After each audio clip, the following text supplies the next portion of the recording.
साहेबापाशी येऊन चालला तर घरी एवढं होऊन दगड काळजावरती ठेवून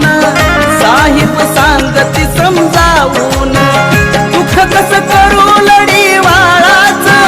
दिसतय मला भविष्य काळाच घरात रडत जर मी बसलो तर 9 कोटी मरण होईल बाळाच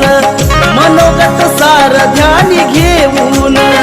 वचन साहेबांना देऊन घरगडा सारा मी सांभाळीन